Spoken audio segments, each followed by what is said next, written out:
The harem of the Sultan of the Ottoman Empire has always been the object of various impure thoughts of men who envied him. And everyone was jealous of the Sultan, including European rulers. So much their everything was well and properly organized. If European kings were content with their queens, yes favorites, the Ottoman sultans had hundreds of women. For every taste, and all beautiful, innocent and trained. And it was in the order of things, no one said anything about the Sultan behind his eyes, his appetites were not discussed. On the contrary, it was believed that the more children, and especially sons, the Sultan had, the better.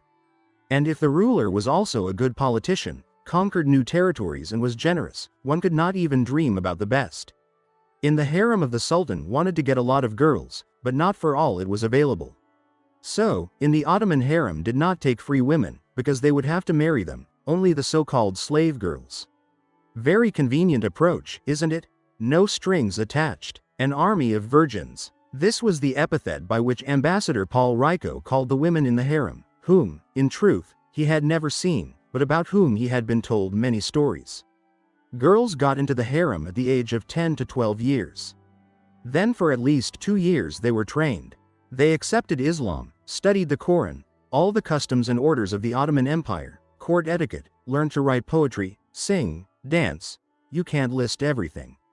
But most importantly, they were taught how to please the Sultan. If in Europe the question of such relations was treated as if to say so. Very bashful, but in Muslim countries it was talked about openly. There were rules that women had to observe when dating the Sultan. What were the rules, you ask? Starting with the simplest ones. For example, it was impossible to come to the Sultan without a complete depilation of all hair. Well, it is clear that except for the head, eyelashes and eyebrows. Women scrupulously removed hair even in the ears and nose, if it was even slightly visible. This was usually done with wax, and the procedure was quite long and painful. Naturally, it was necessary to come to the Sultan's salvet freshly bathed. In the hammam, the concubine was taken care of by maids. They washed her and rubbed aromatic oils into her skin. But as for the concubine's outfits, it was quite different from what we were shown in the magnificent age.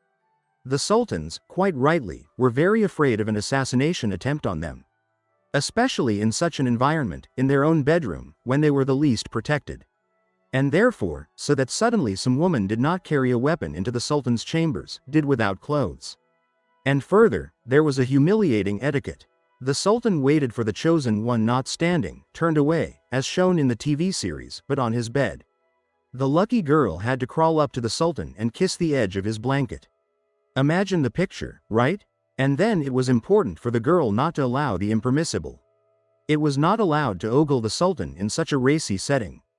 In principle, such things were not encouraged among Muslims, and even less so among sultans. It was said that it would cause the child to be born crooked or hunchbacked. The second condition was to remember that she was only a woman. Therefore, she should not dominate the Lord of the world in any way and should not take the initiative. And also to look where she shouldn't look, so as not to embarrass the Lord of the world.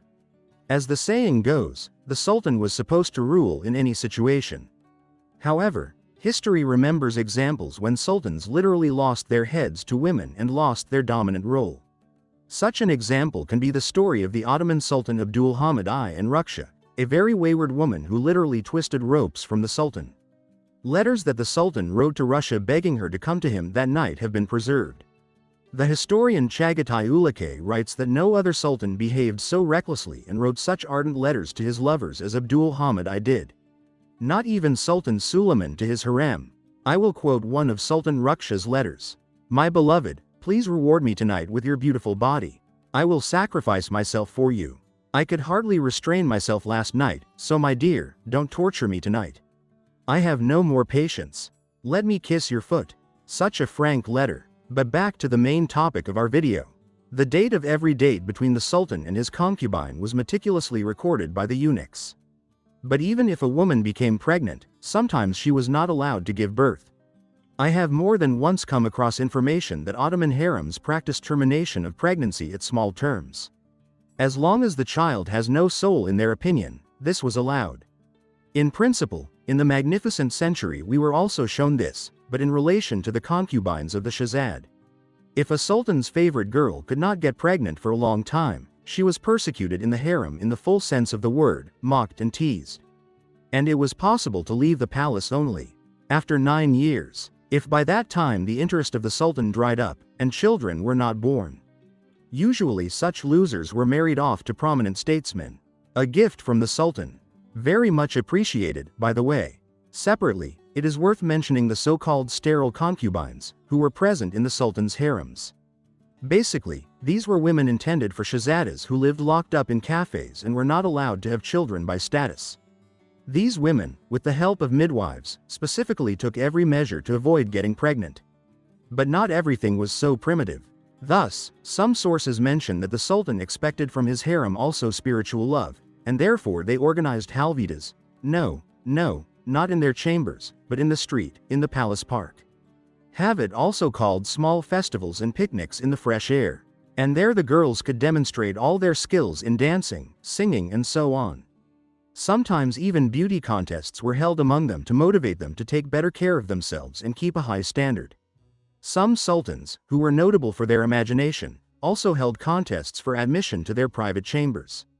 For example, Sultan Ahmed liked to watch his concubines trying to jump to a crystal ball hanging from the ceiling. He called the best jumper to his house for a salvet. Sultan Murad the grandson of Sultan Suleiman, ordered a wooden pole to be thrown across the pool. The girls had to crawl from one side of the pool to the other, trying not to get wet in the water. The one who could do it was prepared for a date with the Sultan in the near future. And with the most favored women the Sultan spent the holiday Novruz, the holiday of spring and renewal. This was the best time for romantic gestures. The Sultan and his concubine or concubines, but at different times, exchanged gifts, poems and congratulations.